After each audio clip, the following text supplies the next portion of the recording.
Good evening. Welcome, parents and students. Thank you for coming, and thank you for those who are tuning in online.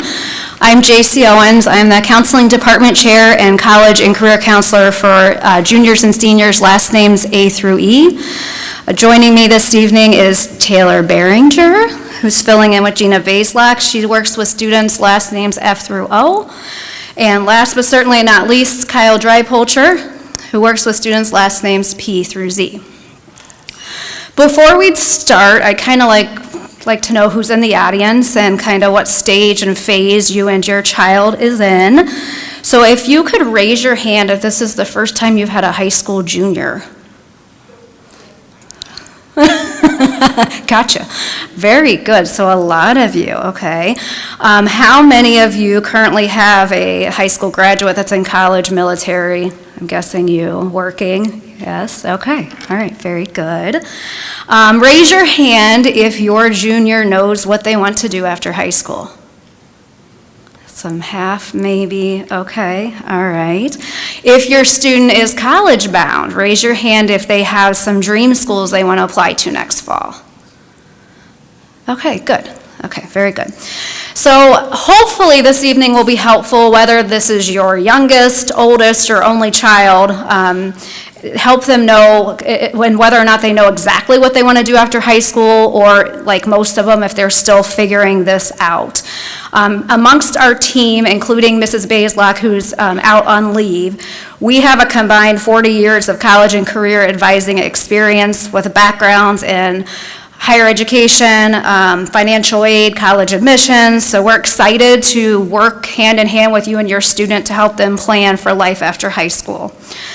We know this can be a stressful yet exciting time, and many questions and concerns about kind of what's next. So again, we are here to help them with their plan, whether it's to attend college, go straight into the workforce, enlist in the military, or perhaps pursue entrepreneurial work, just as long as they're not living in your basement or on your couch, right? Yeah. So tonight we're going to share some important information pertaining to what they need to do to meet graduation requirements. If they're college bound, we're going to spend a lot of time talking about that, because roughly 84% of our students upon graduation do go on to a 2 or 4 year college.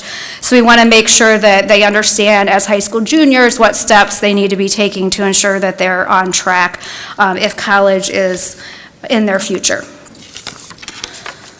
So here we are again, and there you see Mrs. Bazelak. Like I said, she is on leave, but she will be working with you later this year and into next year. We changed to this college and career model as your student became a junior to really help them make sure that they do have a plan and they have individualized help connecting, and we can connect them with universities. We know a lot about admission criteria, financial aid, and other aspects of the college search. So we are here, and we do a lot of different things. This slide goes over all of the different services we offer.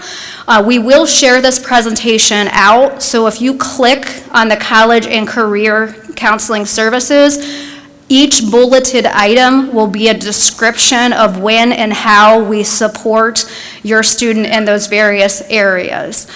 We did already meet with them. I don't know if they shared, but last week we met with them in English class. We've done a lot, pushed out a lot through homeroom and to their emails as well. So we will continue connecting with them as we move through this year and into senior year.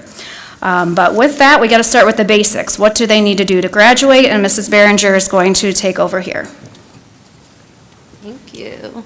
All right, good evening, everyone. So first, to get to college, we have to graduate, right? So we went over all of these graduation requirements with your students last week as well. They should know it by now, be familiar with it by now, but that's also part of our job every year when we do scheduling with them, is to make sure that they are on track to hit all of these requirements. None of these have changed recently. I know a lot of graduation requirements change often, but these are ones that have not changed recently. So again, they should be very familiar with them. And if at any point they ever have questions about whether they're on track or not, they're always welcome to come down with us. Yes? We did not go into the College Credit Plus rooms. we put it online on our website, the presentation. But that's why we're doing this as well.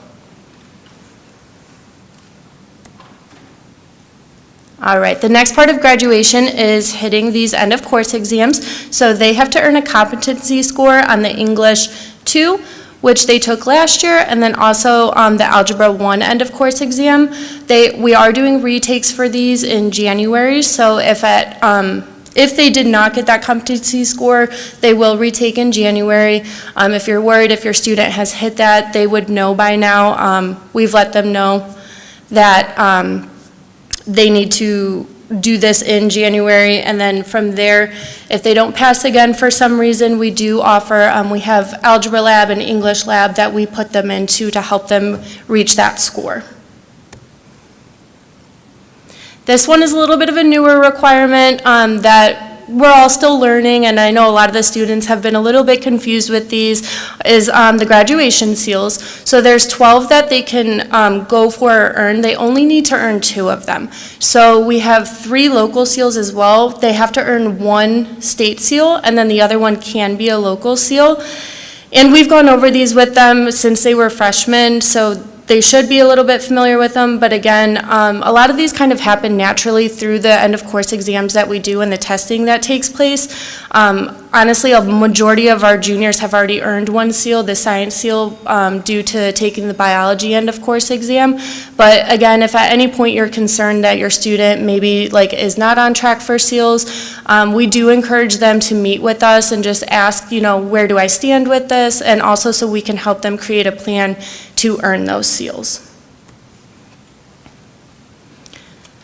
So the honors diploma, this is also a seal that you can earn, is the honors seal.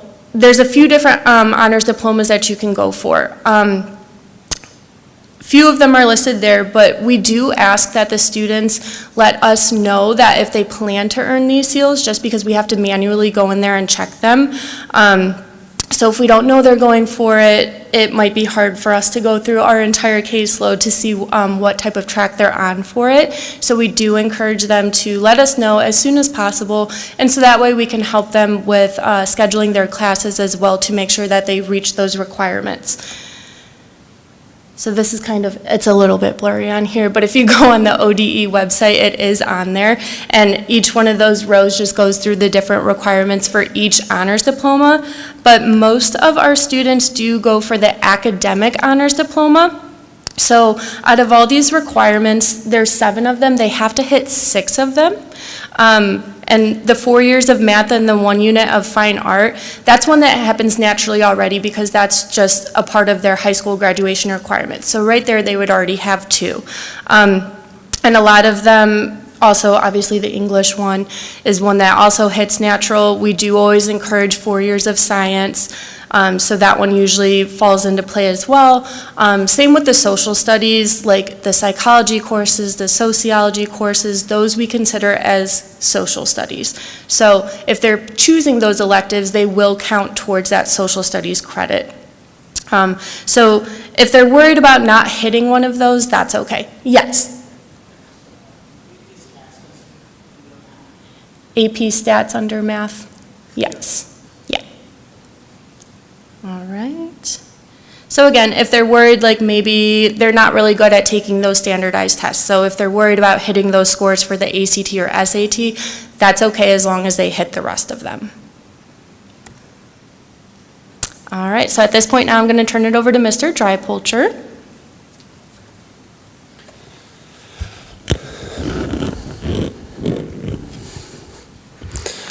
All right, good evening. So we talked a little bit before, obviously, that about 84% of our students are attending a 2-year or 4-year college.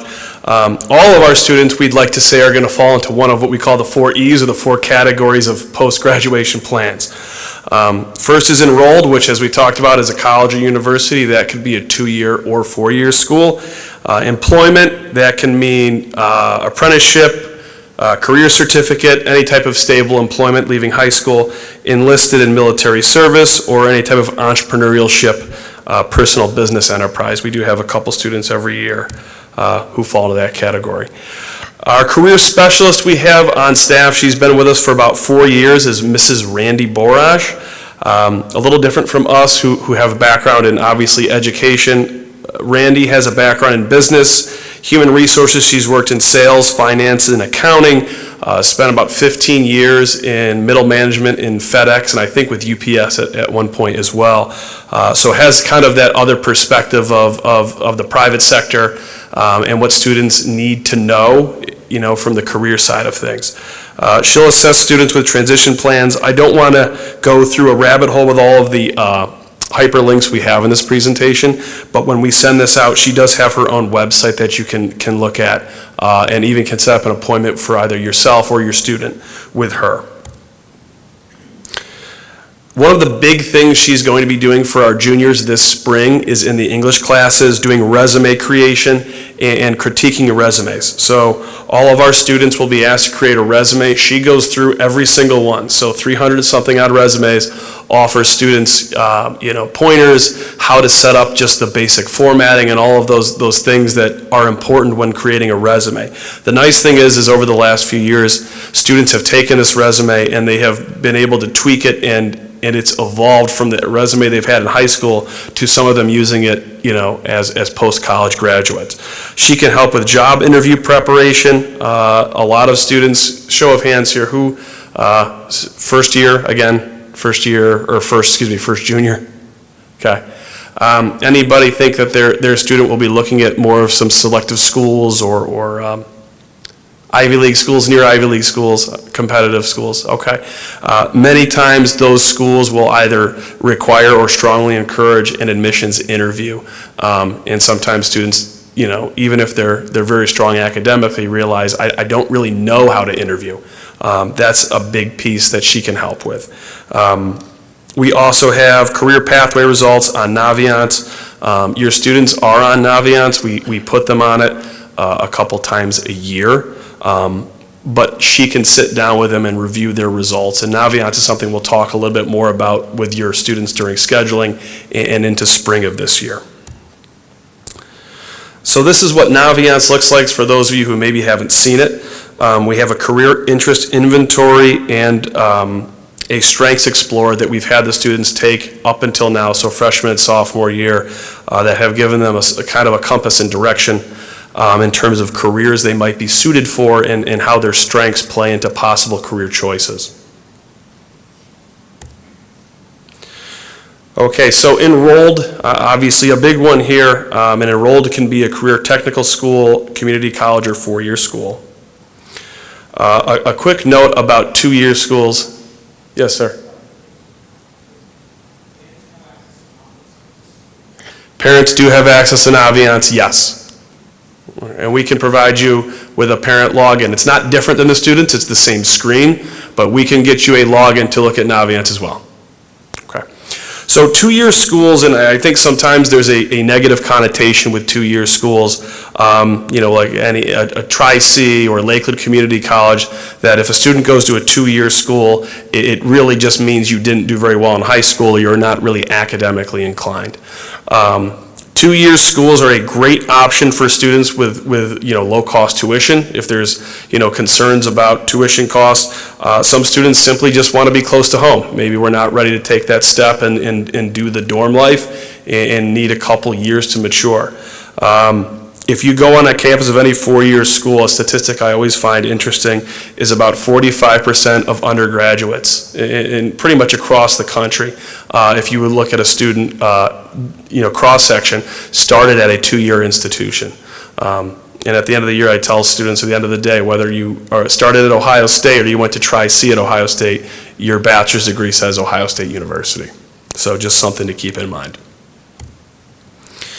Okay, public versus private institutions, and when students really start to do their college searching and start really comparing, I think this is the big apples and oranges type comparison in terms of differences. Public versus private, the biggest differences are enrollment, how many students, average class sizes, student to faculty ratio, attention academically, and tuition costs. So I think by and large, if I kind of break it down into the most simplest terms, public schools tend to be larger in enrollment. They tend to have larger class sizes, and the tuition cost, because they're state institutions, is lower. Private schools have typically lower enrollment, so lower number of students. Class sizes are smaller. You will probably get more academic attention, and on the flip side of a private school, because they're private enterprises, essentially the tuition costs are at least what I call the sticker price cost is higher. This is when students really have to start thinking about who they are as individuals. I tell students, a private school, for example, you might be in an English class or an English composition class that's no bigger than a high school English class, maybe 25 to 30 students. At a larger public institution, you might be in a room like this, with every seat taken up, and the professor doesn't know your name. They have teaching assistants who handle most of the instruction, and you're a face in the crowd. Individual attention, sometimes private schools professors might know your name, they have office hours, they're more available, whereas larger public institutions, that might be more difficult. And when I say larger public institutions, that might be Ohio State, Miami, Ohio University, Bowling Green State University, Cleveland State University, Kent State University, University of Akron are schools I would say, if we're talking about public institutions or larger schools in the state of Ohio, those are some of the more common ones. Private schools might be Mount Union, Hiram locally, John Carroll University in Berea, just in the Cleveland area, Case Western University. So, it's going to come down to what works best, and sometimes students, they have to be honest with themselves. Do I want that more individualized attention, more community feel of a smaller school, or am I more suited for or prefer a larger public school setting? And that's something that students might have to kind of do a little bit soul searching over time. Okay, the college search piece. These are probably some of the most important components or factors to keep in mind with a college search. Location is huge, and I say this and I laugh every year. I sit down sometimes with a junior student and I say, where are you looking? What colleges might you consider? And they're, I could go to UCLA in California. I'm looking at schools in Florida, maybe somewhere in Illinois. And then I say, how far away from home do you want to be? And they'll go, well, maybe like a 4 or 5 hour drive. And I'm like, okay, well, then everything you just said is kind of maybe you might have to reconsider some of those options. So location is big, and I always start when I was working in the college sector is how far away from home, what distance are we talking about?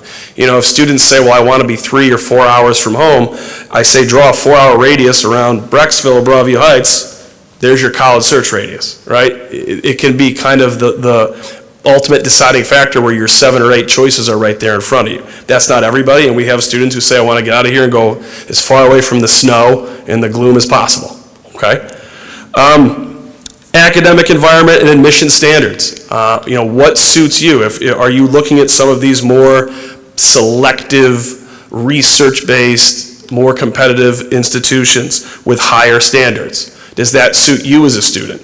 And again, I think it always comes down to students being honest with themselves and being realistic based on where they are and what suits their needs and their abilities. Or are you more so, okay, I think I'm more of a middle-of-the-road student, or I work hard, but I get very stressed, I get good grades, but it takes a lot out of me. Where should I fit? Size and enrollment, we talked about that in the previous slide. Do I think I would be a good student in a face in the crowd Ohio State 195 person class in a lecture hall, or do I want to have the feel of a 25 to 30 person small class at a smaller private school? Diversity, okay, and that could be from a diverse campus, could be on ethnic, cultural, religious affiliations, etc. Are there certain things or values that are important to you as students outside of the academic piece? There's obviously activities, whether that be athletics, Greek life with fraternities, sororities, perhaps ROTC, student clubs and groups. There are a lot of things that students hold important in using their decision-making process. So certainly things to keep in mind.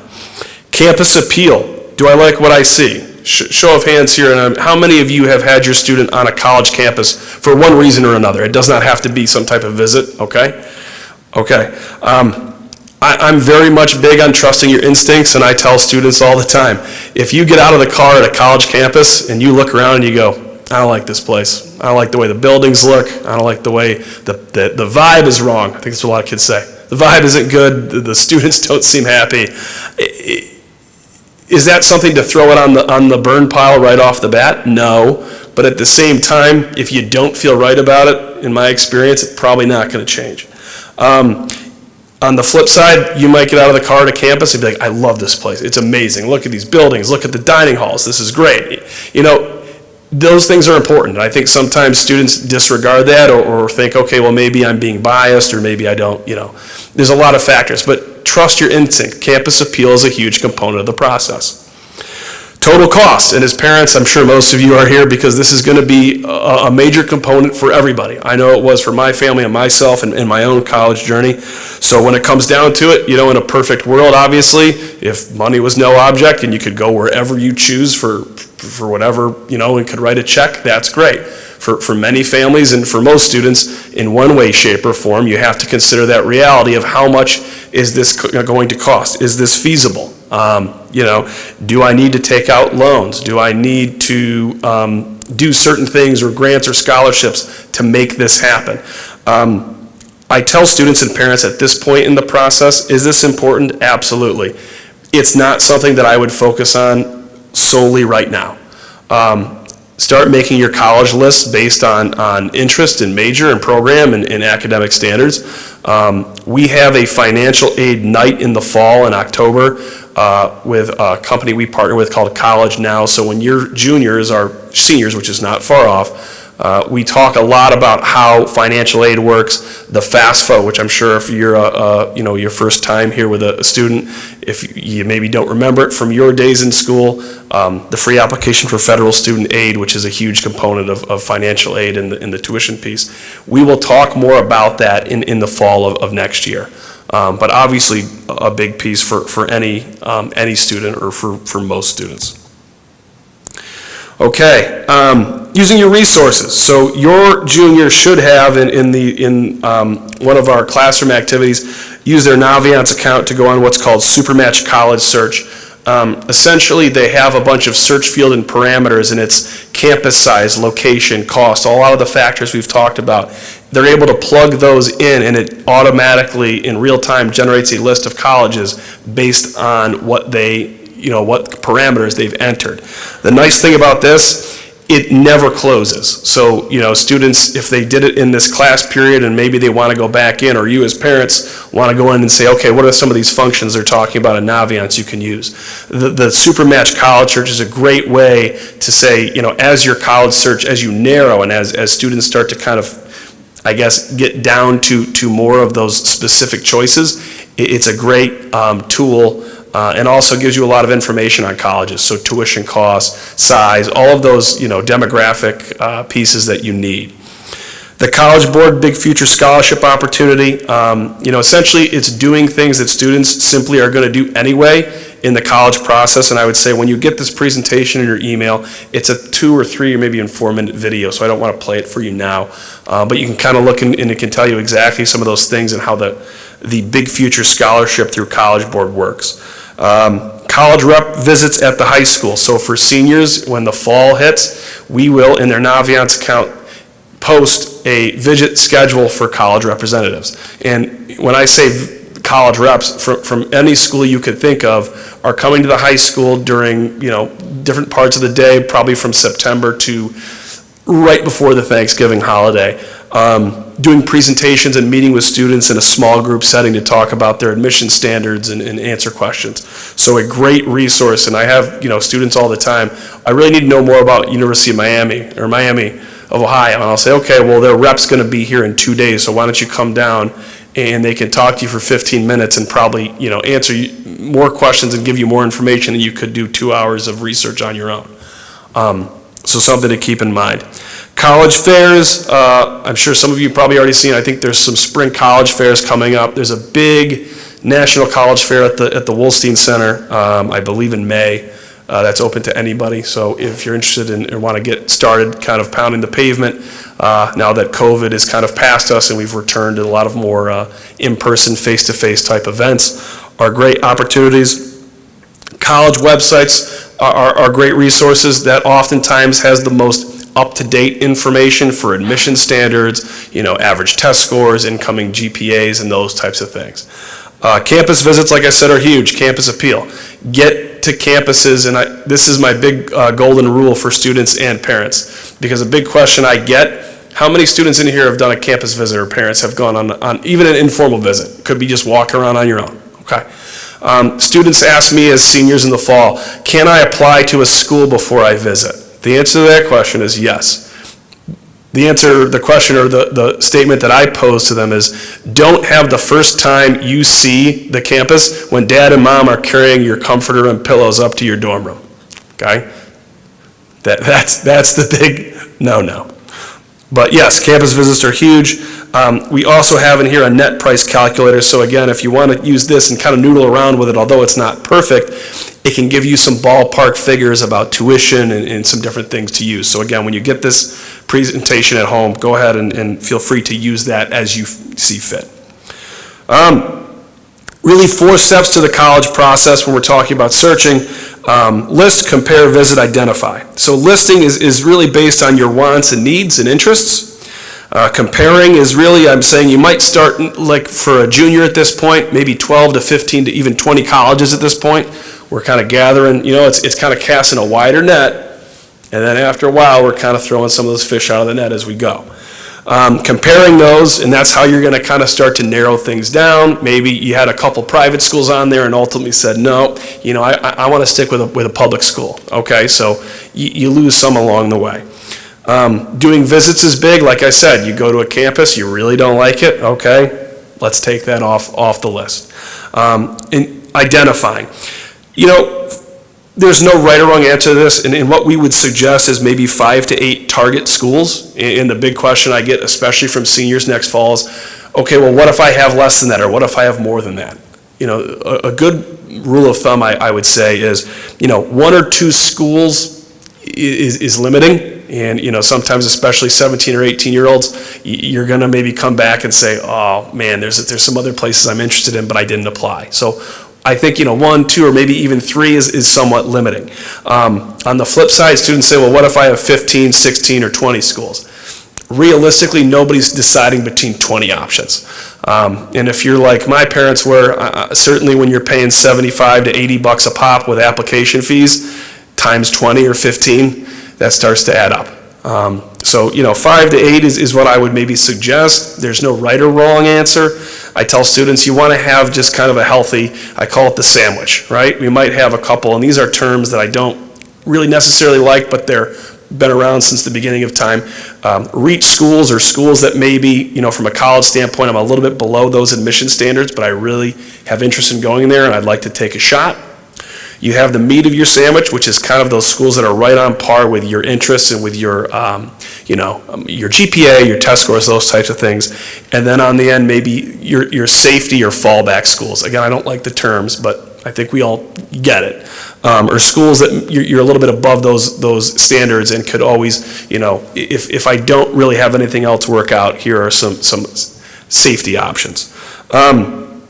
Why this school? If your student can't answer this question, it's a good time to reevaluate choices. And I would say there's 3 big reasons that I tell students that are the wrong choice for a school or should not drive the bus.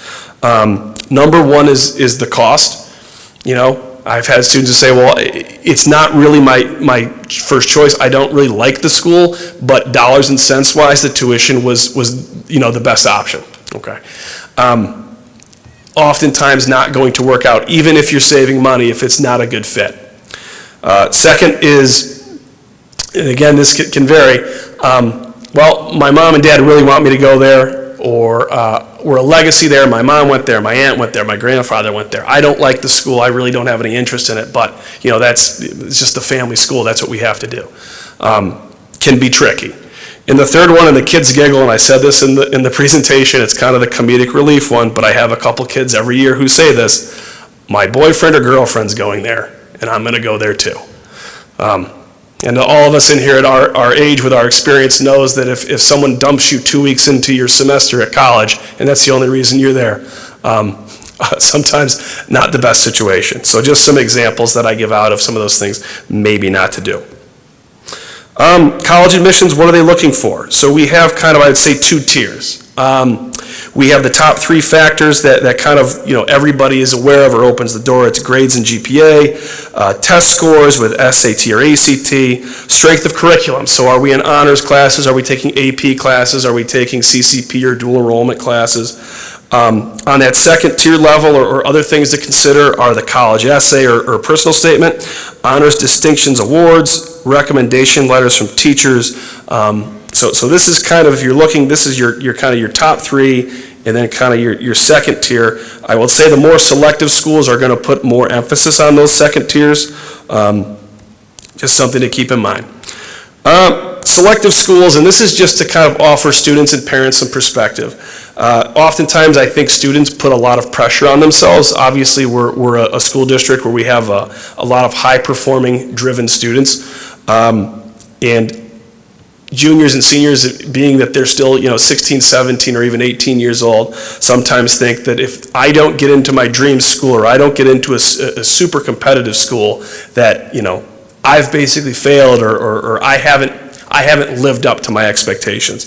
And this is something I share with students when sometimes it might be that they maybe didn't get into their top choice, they're denied, or they were deferred, is to think about this. We have about 25,000 high schools in the United States. So if you were to take a top 10 list of all of the top 10, not 10%, but 10 actual students from every school in the country, that gives you about 250,000 seniors. Okay? And if you're talking about these students, and by and large, this is what you're finding, if we're talking about Ivy League schools or near Ivy schools, top schools for programs in engineering and computer science, those types of things, that's 250,000 students you're competing against, who all have very strong test scores, all have almost impeccable grades, probably most of them straight A's.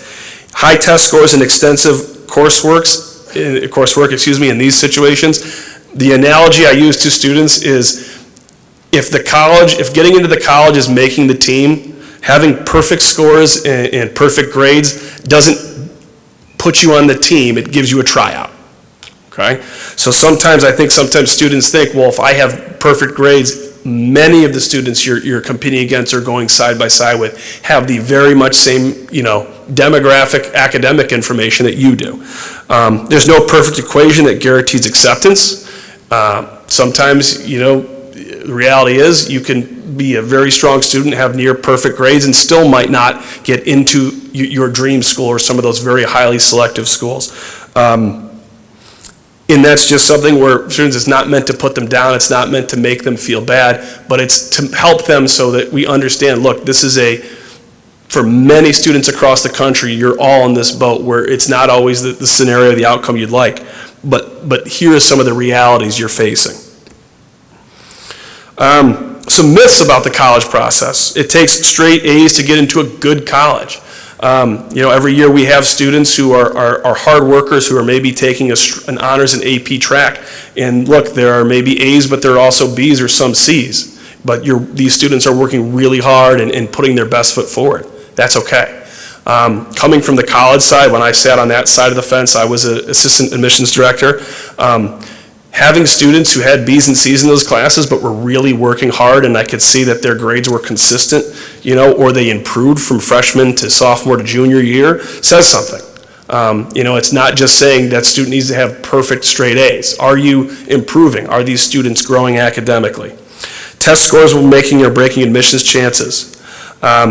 This might be your group as juniors might be this last group, and I can't say this for sure, that will fall under the fallout from the COVID about test optional. There are many schools in the country that are still saying that they're going to be test optional for the class of, entering class of 2024, is my math right? Fall of 24. Yes, so the entering college students of 2024 will not necessarily need an SAT or ACT for admission and could opt to apply without them. We have a link in here also that has a list of schools. I think it's on a future slide. Yeah, getting ahead of myself. Where you can have a list of schools that will be test optional, and we have the link be live because that list is ever changing. So I would say you might want to look at that link between now and into the fall, because things can certainly change from then, till now. If a name brand college, it means you'll be more successful. Yes, ma'am.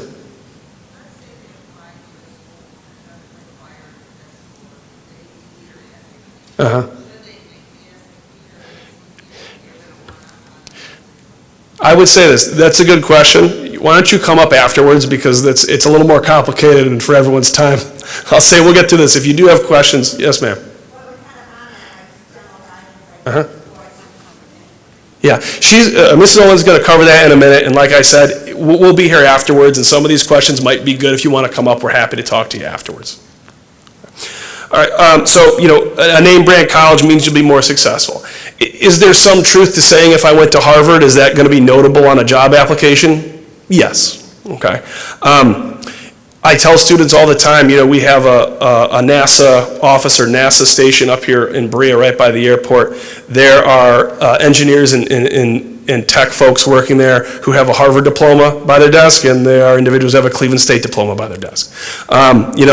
Just because you went to a school that you may be considered notable or has a name that's known does not necessarily mean that you're going to be more successful or that if you don't go to a name brand school that you're destined for failure. And these are just things that, being that these are kids, these are sometimes the narratives that get in their head that we have to work and say, no, that's not how it goes. The more selective a college is, the better a college is. And this kind of goes hand in hand with the brand name. Just because a college is selective does not necessarily mean it's the best option for you or as a student. The basic, overall theme here we have is college success, by and large, and if you look at studies across the board, college success and students who are able to start and finish in a 4-year period with that degree, it's fit. Does this school fit you, fit your needs, fit your interests, fit your wants, abilities, all of those things. So fit is really the biggest predictor of success. Okay. NCAA athletics. So does anybody in here at this point think they might have their son or daughter looking at Division I or Division II athletics post-high school? Okay. This is not something you need to concern yourself with too much right now in the junior year. For those of you who are involved in the recruiting process or thinking about it, there's certain rules through the NCAA with coaches being able to contact recruits and that. So as juniors in December, probably not a whole lot yet.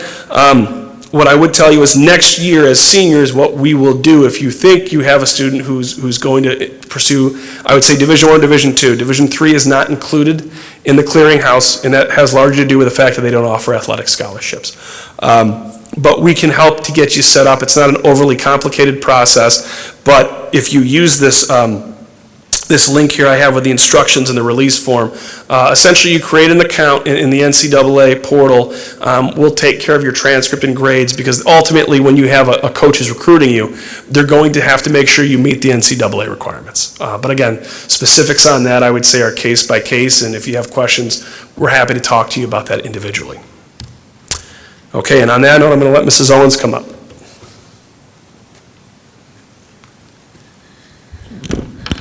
Okay, testing. So we are getting a lot of questions.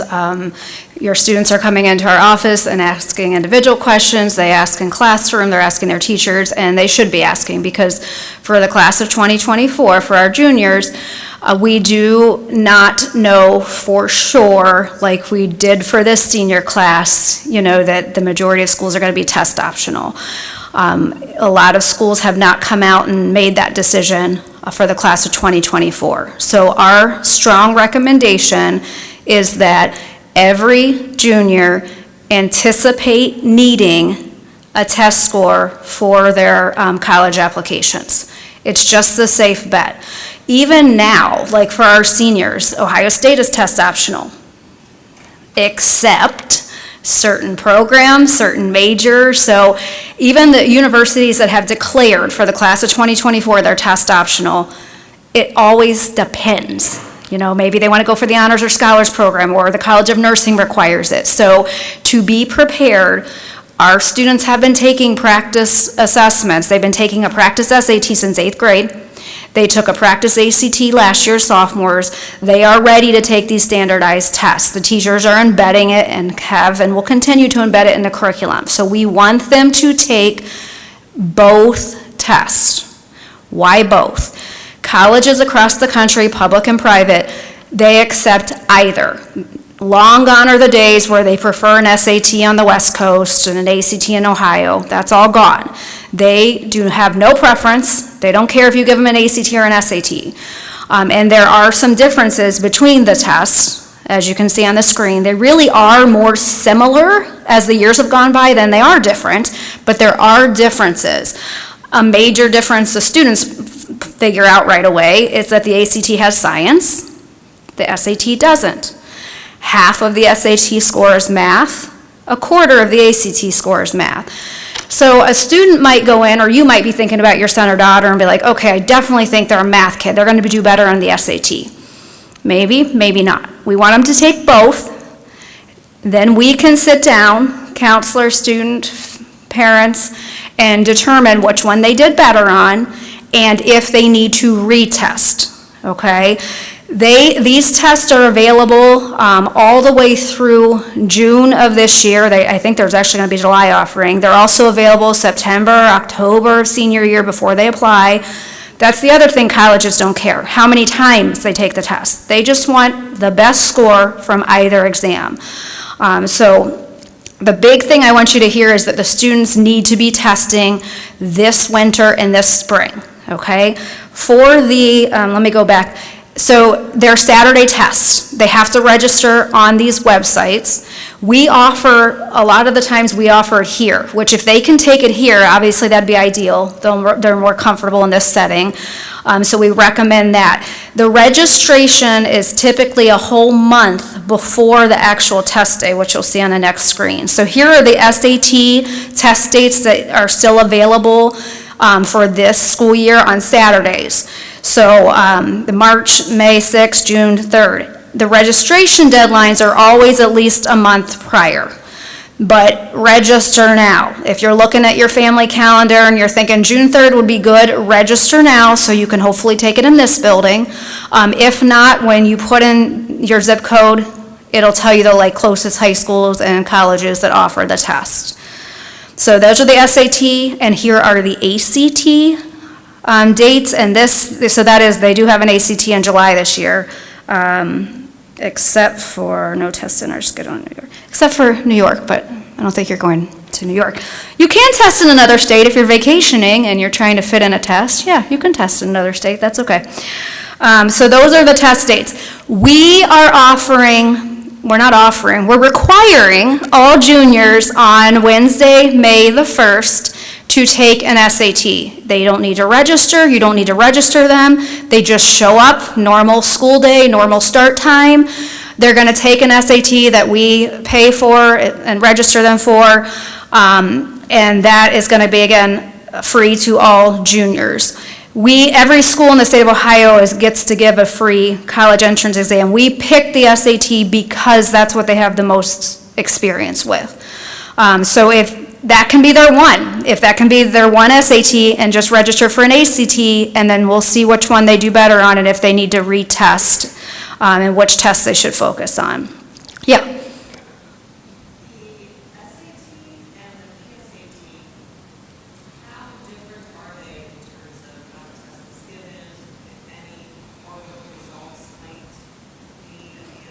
So good question. So the differences between the PSAT and SAT. The one that they took this year is darn near the same. They are so similar, which actually you're leading me to, I'm going to skip to this slide.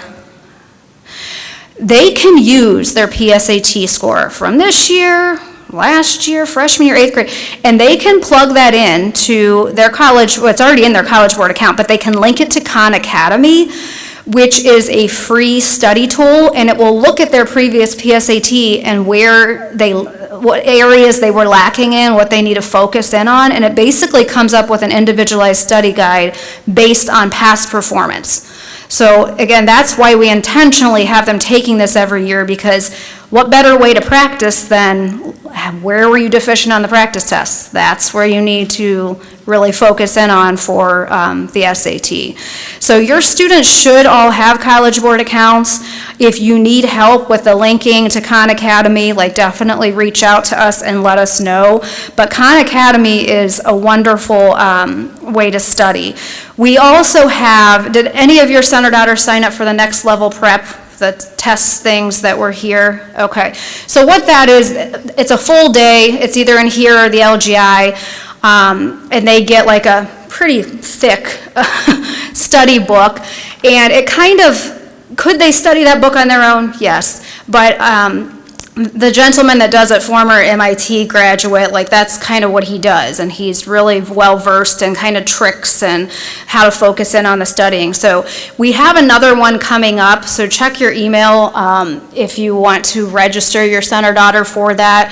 It can be helpful. It kind of like I said, you could just get the book, but are they going to actually look through it and study? At least they have a whole day dedicated to that. And those are intentionally scheduled a couple weeks ahead of Saturday tests. So it's kind of like, get them ready for the actual test. Mr. Drypolcher mentioned that we do have, this is the hyperlink to the test optional schools, but again, we're going to operate under, even if the school has said for 2024 they're test optional, we want our students testing. It can only help them. We've had seniors this year that applied to test optional schools, test optional programs, but they're good test takers. So yes, they included it in their application, and that helped them with admissions and scholarships. So we want them to have the opportunity when they come back next fall, if they need it or if they did well and want to use it, we want them to be prepared. College Now, so kind of any questions about testing? And I can, if you think of any, we're going to all stay after as well. Okay. College Now, and Mr. Drypolcher mentioned this as well, it's a partnership that the district formed a couple of years ago to really provide individualized support to students and families regarding funding and colleges and securing both competitive and non-competitive funds for college. So typically, this is more of like beginning a senior year thing, but our College Now advisor, Sharon, she has like weekly appointments with students and families, and she wanted me to mention it. If you want to get a head start on like, what's this FAFSA thing? How do I get scholarships for my son or daughter? She can meet with you free of charge, in person or virtually, for a one-on-one meeting to advise you, answer questions. And then in senior year, come October 1st is when the FAFSA opens, she can meet with you and help you fill out the form. If you're applying to a private school that requires a CSS profile, which is a little more intense than the FAFSA, she can help with that as well. She's a great resource, and again, free of charge to you guys. So I would definitely take advantage of that. There's a link in here that you just click on, and you see when she's at the school, and you can sign up virtual or in person, whatever your preference is. We will have a financial aid night in the beginning of senior year, but just kind of basic information that we went over with your students, and obviously is important for you to know as well, the different types of financial aid. So the FAFSA, when you fill that out, that's going to determine eligibility for state and federal grants, free money, and also give you your eligibility for the federal loans. Also, work study. So work studies, they get a job on campus. Instead of getting paid, it goes towards their tuition. Scholarships are the one we're really trying to get your juniors to focus on now. There are scholarships for high school juniors. The vast majority are you apply during senior year, but there are some for high school juniors. So how do they find out about them? A couple of websites that we recommend, fastweb.com and scholarship.com, are two phenomenal scholarship search databases. So what the student will do is create a free account, put in all of their information from their likes, their interests, their academic profile, what their parent does for a living, cultural, ethnic, religious background. A bunch of different questions will be asked of them because what the information that they put in will then filter through, and the sites will come up with a list of scholarships that they meet criteria for. This is something they want to do annually. So they want to set it up now, beginning of senior year, update it. Now I want to major in this, now my GPA is this, now I'm looking at these colleges. Freshman year in college, for those of you who have current college students, they should be on FastWeb. It's arguably easier to get college scholarships when you're already in college because there's less competition. So those two websites, please encourage them to create accounts now. Other sources of scholarships, obviously through the colleges when they apply. Some colleges, their application for admission puts them in the running for the scholarships, and some opportunities require additional applications. Parent employment, what community organizations are they involved in? We have local scholarships that we give close to $90,000 a year out, thanks to generous donors of former students, local companies. So at the beginning of senior year, they're going to want to apply for that, and that's a real simple application, but just heads up. And then the last bullet is College Board Opportunity Scholarship, which Mr. Dreipolscher touched on. That's literally just going into their College Board account, and I think the first step is to create a college list. They create the college list, they get entered for a scholarship. 3 years ago, a kid at Hudson won $25,000 for making a college list. So it's a great opportunity, and it keeps them on track for what they need to be doing anyhow. All right, and we've just got a few more slides, but important ones. Mrs. Behringer? All right, so they put me in charge of this because they think I'm the one who's on all the social media, I suppose. But I don't want to harp on this too long. We all know, and our students know too, that what we put out into the universe on the internet is going to stay out there, right? So this is kind of just our friendly reminder to them while they're dancing away on TikTok to make sure that they're being appropriate with everything. You know, a lot of the times, like almost daily now, I feel like we come across a lot of stories where even adults are losing their jobs because of what they're posting online. So this is just kind of that reminder to them. I know they've heard it like 100 million times, but maybe just for you guys to plant that little bug in their ear too. I'm sure they're sick of hearing it, but it is important. We don't want to see anyone lose their, acceptance or anything because of something that maybe they post after because they think they're in the clear, or even nowadays, a lot of like social media has like the private stories that they think it's just their close friends, and maybe something happens and then that close friend screenshots it and holds it against them. I don't know, but we find it very important to just put that little bug in their ear to remind them of be mindful of what you're posting on social media. And then just some advice for you guys as they are transitioning into their young adulthood. We want them to really do their application process, right? Like this is their first step going into and being on their own. So of course offer your support, but don't complete the applications for them, right? Like let them learn. That's what we're here for too, is to guide them along the way, have them start to advocate for themselves truly with that process, and it'll get them excited and letting them be a part of it. And remembering that, they're ultimately the ones that are going to attend there. So kind of as Mr. Dreipolscher stated earlier with, just because mom, dad, grandma, grandpa, aunt, uncle went to a school doesn't necessarily mean that that might fit for your student. So we have to keep that in mind too for them, that it's them who will be there, not us, right?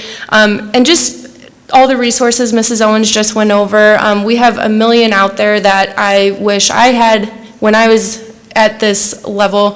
I feel like there's just so much more out there, and we link everything there, so use those resources. A lot of them are very simple steps, and also we're here to help them use those resources as well. So remind them to go through those, and Naviance, our weekly updates have a lot of great resources and those reminders with deadlines as well.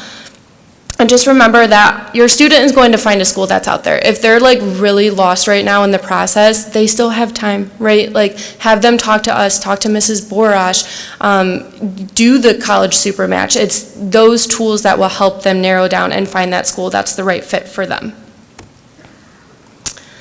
All right, so now that we threw all this information at you guys, right, this is kind of just like our next steps for them. So have them stay connected with us, like checking the email, checking Navient, same for you guys. We send it out to everyone.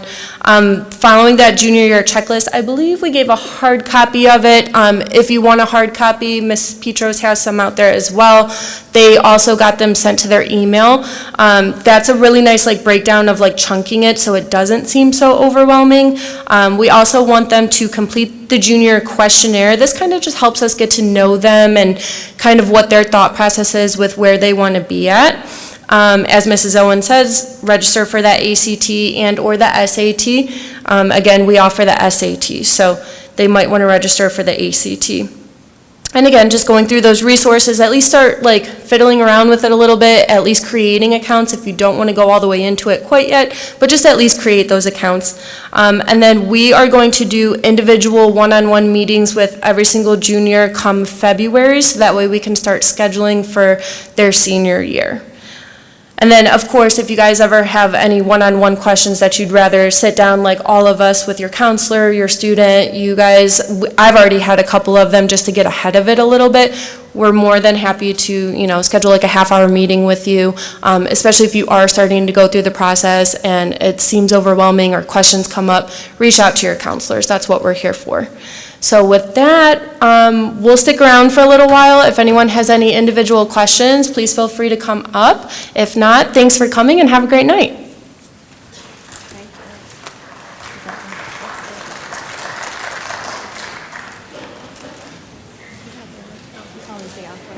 What happened to Kyle? Is he okay? Yeah. Hi. Good, how are you? Good. Thanks for all the information. I have a question. My daughter is in the college comp class, and I know that most of your visits go in through English. Do they get any one-on-one with you guys? Because this is a lot of information. Yeah. Like, do you know if You had the questions about the testing? if they... Come on out. I gave my That's daughter, okay. Kyle. So I don't know, yeah, like, yeah, how does that there were, work like, with Hi, how are you? James?